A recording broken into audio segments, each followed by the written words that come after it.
Bonsoir et heureux de vous retrouver pour ce nouveau 7-8 le journal. Voici les titres. Un homme est activement recherché par les autorités armées d'une Kalachnikov. Il aurait fait feu dans la nuit de lundi à mardi. Plus d'informations dans ce journal. La première édition du Jumping International a eu lieu le week-end dernier à Versailles. Les meilleurs cavaliers du monde se sont affrontés dans la résidence du Roi Soleil, un événement qui a fait le bonheur des spectateurs. Notre portrait de la semaine est dédié à un passionné de théâtre. Christophe Leray baigne dans cet univers depuis 17 ans. Il est aujourd'hui président de la troupe du Crâne, troupe de théâtre qu'il a accueillie à l'âge de 13 ans. On ouvre ce journal avec cette information. Un homme armé d'une Kalachnikov est activement recherché par la police. Il aurait tiré sur un homme de 23 ans à Trappes dans la nuit de lundi à mardi. Selon plusieurs témoins, l'auteur des faits est le meurtrier du Burger King de Plaisir, également auteur d'une tentative de meurtre à Trappes dans la nuit de dimanche à lundi. On referme cette page et direction Bois d'Arcy. Vendredi dernier, la commune a signé une convention avec Orange pour l'installation de la fibre optique. C'était l'une des promesses du maire Philippe Benassaya. Écoutez-le. On a un gros projet, un énorme projet numérique sur la ville. Et ce projet numérique était un petit peu ralenti du fait qu'on n'avait pas la fibre à Bois d'Arcy. Notre projet, c'est le numérique à l'école, la dématérialisation des services, le télétravail pour les Arcysiens, et puis notre zone d'activité de la Croix-Bonnet qui est déjà fibrée, mais dont les habitants n'avaient pas encore bénéficié de la fibre. Donc on avait un vrai challenge à relever, c'était d'accélérer un petit peu ce qu'on appelait à l'époque les autoroutes de l'information.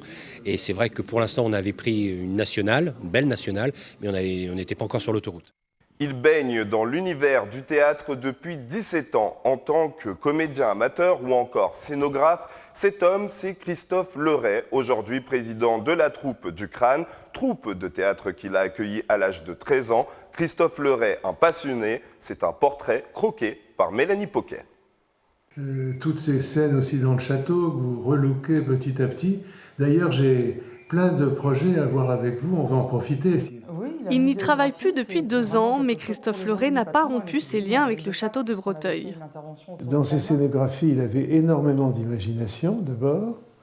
Il savait construire une scène à partir de rien. Ici, voyez-vous, c'était un endroit complètement perdu, une ancienne sellerie en ruine, etc. Il est arrivé à en faire quelque chose de merveilleux. L'un des travaux les plus marquants de Christophe, la mise en scène des contes de Perrault. Celui-ci représente près de 5 mois de travail et plonge le public dans l'histoire de Cendrillon. C'est une vraie création, on est dans un ancien local technique et tout a été créé de A à Z dans cet espace. Ici, il y avait des tracteurs avant. Il y a 7 ans, Christophe débute un stage au château. Il est chargé du développement culturel. C'est là que j'ai compris en fait que c'était véritablement la muséographie, plus qu'un goût, c'était une véritable vocation de mener des projets, de diriger des équipes, d'aboutir à un résultat, d'établir un concept et puis de le concrétiser. Un travail appris en autodidacte, mais cette passion lui vient du théâtre, un art qu'il pratique avec une troupe saint-quentinoise. Oh bah si, là, faut le faire venir, Elle a commencé il y a 17 ans, à l'âge de 13 ans. Je cherchais à avoir une activité artistique beaucoup moins solitaire, puisque je faisais de la peinture depuis l'âge de 6 ans, mais c'est un travail d'atelier. J'ai intégré un conservatoire à Coignères, dirigé par Monique Fondidion. Et au bout de 3 mois, elle m'a proposé un rôle dans sa troupe d'adultes, la troupe du Crâne, que j'ai intégré, et ce qui faisait que cette première année, à l'âge de mes 13 ans, je faisais 8 heures de théâtre par semaine. Christophe, c'est un être particulièrement adorable, gentil, tout voétéa, tout amour, toute intégrité. Et j'avoue que j'apprécie ses démarches envers moi et sa promptitude, et il est apparemment très équilibré. C'est un homme de main également, qui sait faire les décors, qui bricole beaucoup, qui a le sens de la scène et le respect du maître. 17 ans plus tard, Christophe joue toujours avec la troupe du Crâne. Il en est même devenu le président et travaille à multiplier leurs partenariats. Leur nouvelle résidence, le théâtre du château de Grousset, inauguré en 1957 par la Comédie Française. À Guyancourt, la ville vient de lancer les festivités pour les 10 ans de la batterie. La salle prévoit jusqu'à la fin de mai une série de concerts avec une programmation éclectique, jazz, classique, reggae ou encore pop, au tarif spécial de 10 € la place. Écoutez. Elle est unique parce que justement, elle est transversale. Elle est transversale avec l'éducation, donc l'école de musique. Elle est transversale avec les studios, avec des professionnels, avec des professionnels en devenir. Voilà, cette dimension est quand même, dès le départ, importante pour nous à Guyancourt. D'avoir vraiment un public varié, un public aussi en direction de l'éducation, mais aussi en direction du territoire. On passe au sport et les chevaux étaient à l'honneur ce week-end à Versailles. Les meilleurs cavaliers du monde se sont affrontés dans la résidence du Roi Soleil pour la première édition du Jumping International. Regardez. Un cadre prestigieux, des cavaliers de haut niveau, 200 chevaux et un public de connaisseurs. Bienvenue au Jumping International 5 étoiles de Versailles. Pour la première fois, la compétition était organisée du 5 au 7 mai dans les grandes écuries du château. Il allie l'organisation d'une grande compétition internationale au patrimoine en étant au sein des écuries du château de Versailles. C'est une réussite exceptionnelle de pouvoir avoir organisé ce concours. Et ensuite, la France s'inscrit dans cette tournée de concours internationaux parmi les plus grandes nations invitantes. Et Versailles est une belle image au monde entier. Au casting de cette première édition, des champions olympiques tricolores comme Kevin Stott, originaire du Chesnay, la star du cinéma français Guillaume Canet, mais également l'une des légendes de ce sport, le Brésilien de 44 ans Rodrigo Pessoa, médaillé d'or au JO de 2004 et vainqueur de 50 grands prix internationaux tout au long de sa carrière. L'équipe d'organisation sont des amis depuis longtemps. Le Rolex est un de mes partenaires aussi depuis 19 ans. Donc ils m'ont demandé d'être ambassadeur du concours, de l'événement. J'ai bien évidemment accepté. Donc je devais être ici. De très bons cavaliers. C'est une compétition très relevée sur les prochains jours. L'organisation de ce jumping permet également de promouvoir la candidature de Paris aux Jeux Olympiques de 2024. Si le dossier est retenu, les épreuves équestres pourraient s'y dérouler. C'est pas une répétition parce que ça ressemble en rien de ce que seront les Jeux Olympiques. Mais en tout cas, c'est d'amener tous les acteurs qui ont une action à différents niveaux, de rencontrer déjà le site. Les acteurs auront l'occasion de découvrir encore un peu plus le site sur les prochaines éditions. Le partenariat entre le château de Versailles et les organisateurs du Jumping International est signé jusqu'en 2019.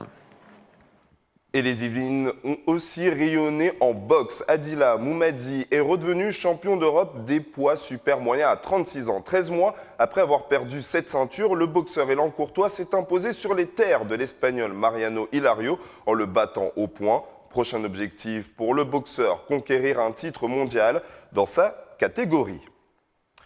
Et le succès était aussi au rendez-vous pour le club de rugby de Plaisir. Les joueurs plaisirois se sont imposés 31-16 à domicile contre Marc-en-Barœul en 16e de finale en Fédéral 3. Cette victoire leur permet de prendre une sérieuse option sur la qualification en 8e de finale et la montée en Fédéral 2. Mickaël Enmidoro. Le rugby club de Plaisir n'est plus qu'à une marche de la montée en Fédéral 2. Ce dimanche 7 mai, les Bleus et Jaunes ont réussi leur meilleure prestation de la saison contre Marc-en-Barœul, pourtant favori de la rencontre. Après une première période convaincante ponctuée par un 19-16, les Plaisirois ont accéléré pour marquer 2 essais en seconde période. Score final 31-16. Aujourd'hui, on était présent au combat, quoi. Devant, on était bien et on s'est très bien trouvé derrière. Les gars ont fait des super mouvements. Ça a d'ailleurs été au bout quasiment à chaque fois. Donc du coup, globalement, le collectif il était très bon aujourd'hui. L'état d'esprit était top. Donc je pense que c'est ce qui a fonctionné. Je crois que c'est vraiment l'envie. Je crois que c'est l'envie qui a primé aujourd'hui avec encore une fois une bonne application des lancements de jeu. Mais j'insiste lourdement, mais c'est vrai que c'était une énorme envie. Avec des garçons qui ont donné le meilleur d'eux-mêmes. Après cette performance stratosphérique, les Plaisirois n'auront pas le temps de se reposer. Le match retour est programmé dès ce dimanche 14 mai sur le terrain de Marc-en-Barœul. Le staff s'attend à une opposition plus coriace. Il vaut mieux quand même recevoir sur un match retour, forcément. Mais eux auront quand même la pression parce qu'ils ont 15 points à remonter et que c'est à eux à faire le jeu dimanche. C'est à eux à montrer quelque chose, à sortir un grand match.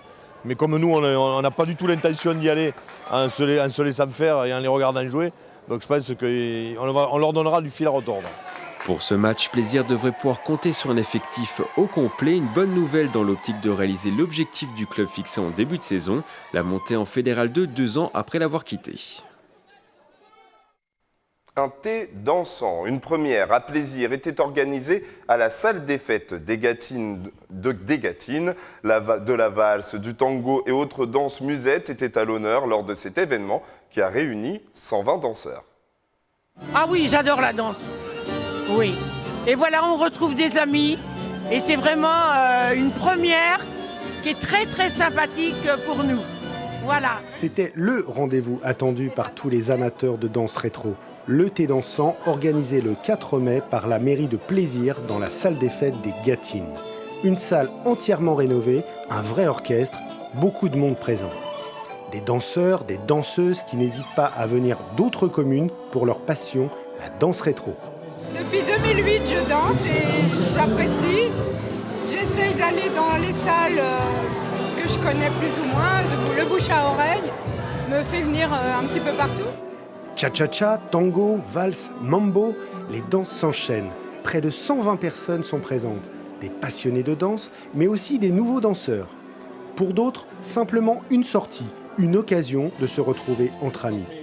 L'orchestre enchaîne les succès d'antan, on se lance, on s'amuse ou on répète avec sérieux les pas de danse appris en cours. Un succès pour cette première édition que la mairie souhaite bien évidemment renouveler.